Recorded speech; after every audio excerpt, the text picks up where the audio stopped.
Welcome to Handmade Happenings. I'm Marissa and today I'm back in my sewing room.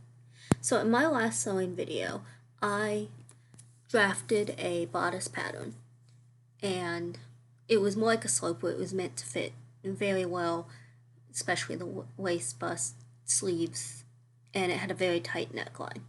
So in today's video, I'm showing you what I'm doing with it now to adjust a few things. Now, some of these adjustments have already been done, and unfortunately, I don't have the footage anymore because I thought I had transferred it off my camera and onto my computer, and so I deleted it and then realized that I had not put it on my computer.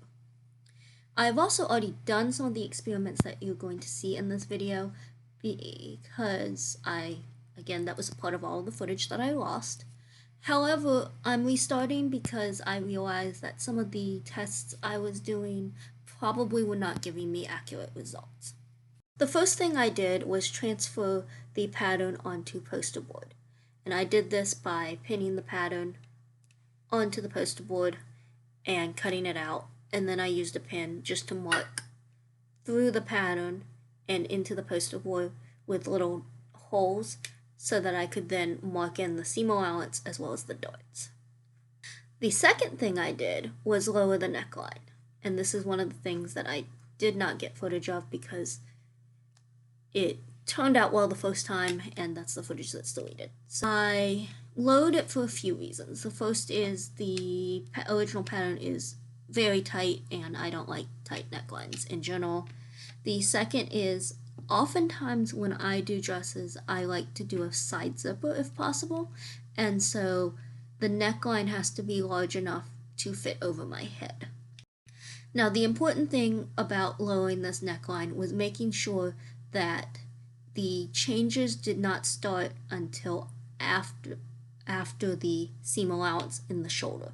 So I didn't want to change the top shape of the shoulder because then I would have to change the shape of the back shoulder.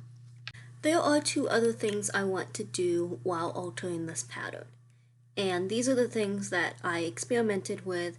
I lost the footage, and also the method that I used I don't think was giving me accurate results because I just kept using the same mock-up and undoing stitches and recutting, and I think the fabric probably warped a bit as I was doing that, giving me a different fit than would be true if I was starting over. So the two things I want to do are remove the shoulder dart in the back of the bodice as well as the waist dart in the back of the bodice. And this is just because I don't like sewing darts, and to me, if I can get rid of them, I would prefer to, even if it sacrifices fit a little. I would rather do that. So I'm going to start by working on the shoulder dart. And how I'm going to do this, I have two methods I want to try, and I am going to make a full mock-up with sleeves of both of these methods and try them on at the same time. And then I will move on to the waist once I've decided which of the two work, if any. So my first method for removing the shoulder dart is to taper it out along the armhole and the neckline.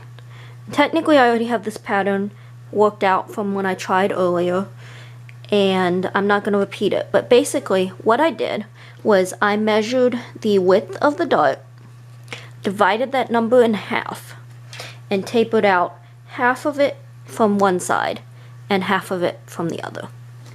And this is the pattern that I ended up with. You can see, if I get it lined up right,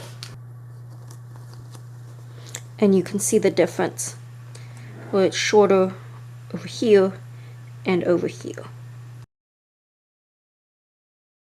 The second method for removing the shoulder dart was to create ease, and this is done through dart manipulation.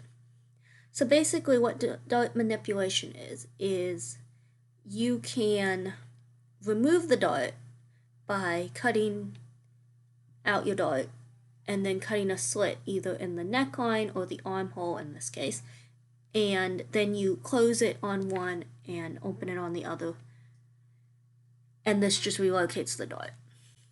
So this method is done by removing the dart and manipulating it so that you have a little bit of the dart in the shoulder, the neckline, and the arm side. This is supposed to be just enough ease that it doesn't affect your fit.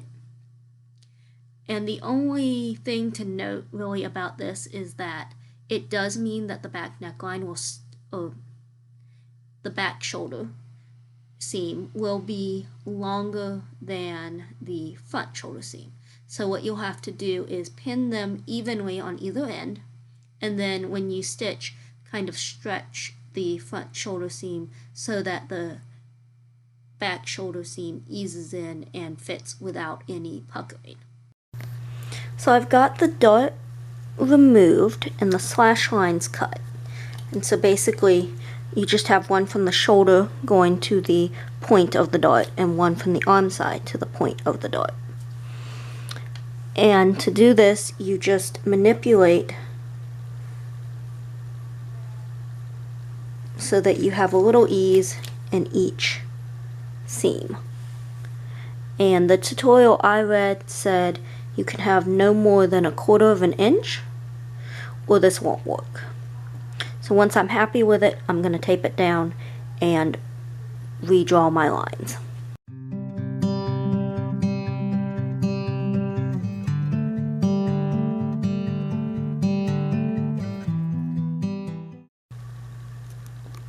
And that's the shape of the new back.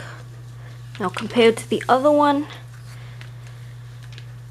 there's not as much difference between this one and the original compared to the tapered shoulder. So we'll see how this turns out. So I've run both of those tests. I didn't take photos because I feel like there's not much to really visually tell a difference. I can tell a difference sort of when wearing it, but not by much. Basically, they all feel the same. The one with the ease might have a little bit more comfortable in the front, but I think that really what's happening is I may need to adjust my original bodice just a little on the armhole.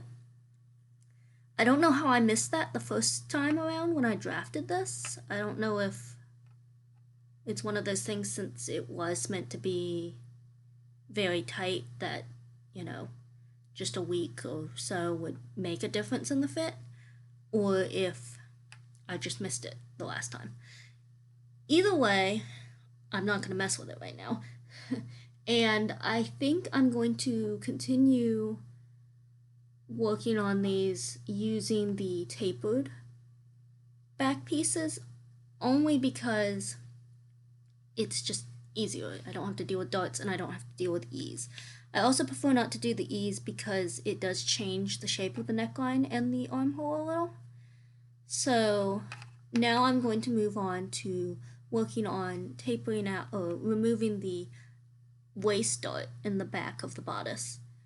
And going forward, I'm going to be using the tapered shoulder seam because, like I said, that is easier. So I've decided that I am tired of trying to mess with mock-ups that have armholes that are too tight.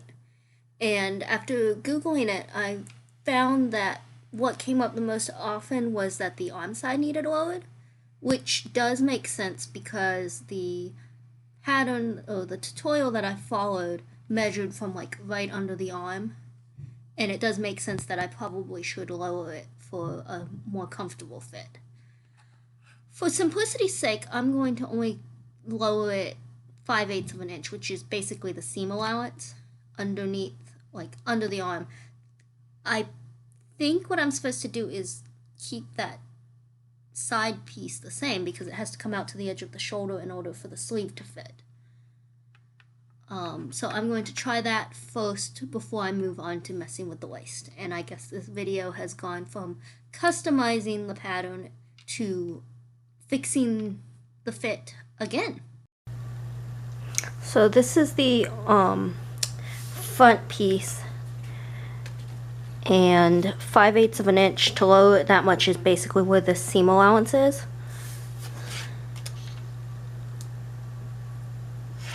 And then I want it to grade back out on that upward slope. Since this is changing a seam, I also have to lower it on the back.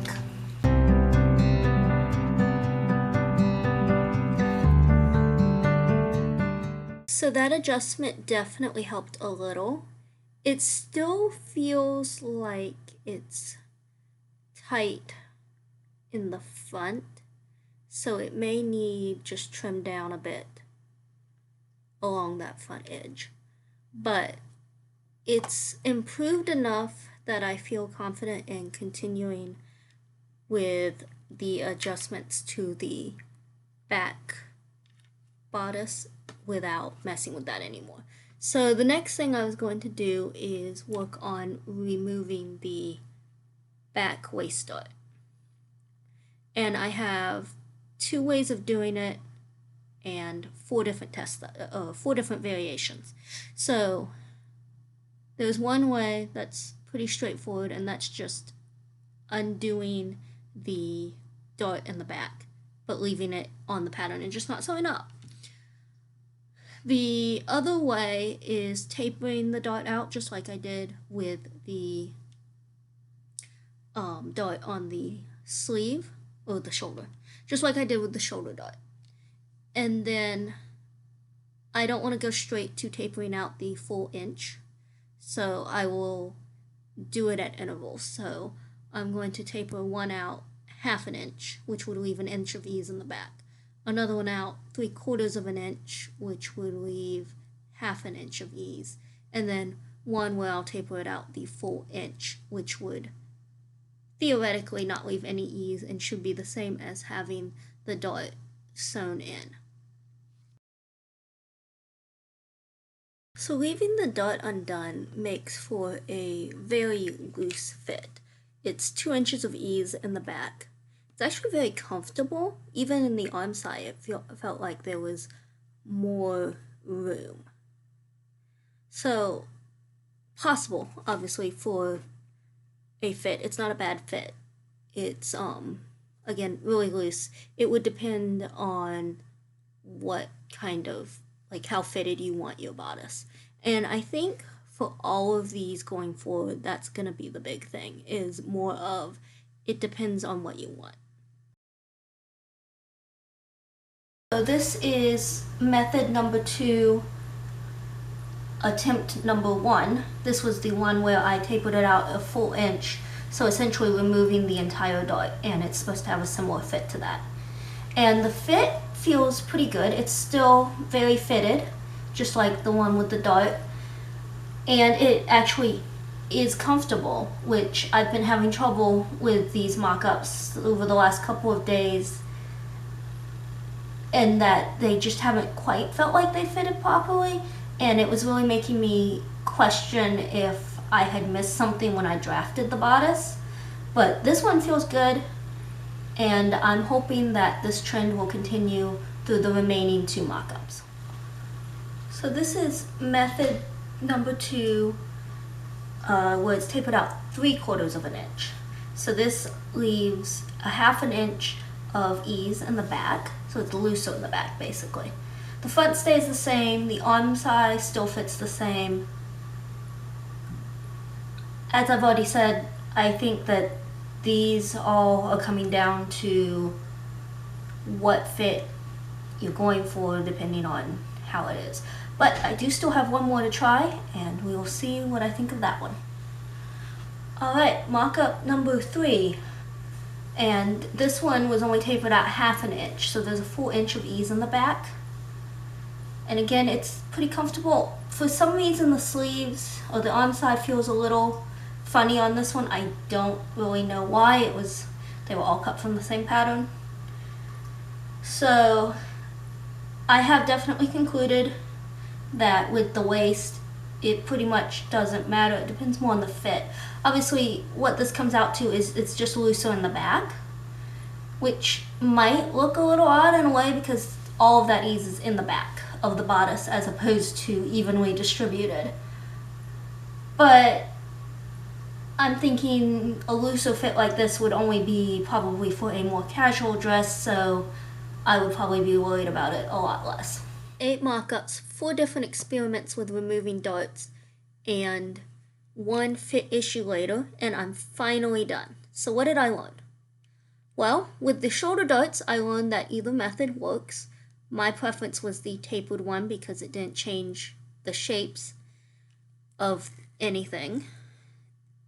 I learned with the waist that it was a similar case, that any of them work. In that case, it just depends on the fit that you want. With those, I will probably keep at least 3 of them so that I have an idea of how each of them fits, so that in future when I'm going to use a pattern, I can pick the one that works best for the project. I also lowered the arm side, fixing the fit issue that somehow I missed when I was drafting the pattern last week.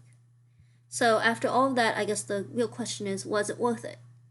And to me it was. It gives me a few different options for removing darts as well as how I want the bodice to fit.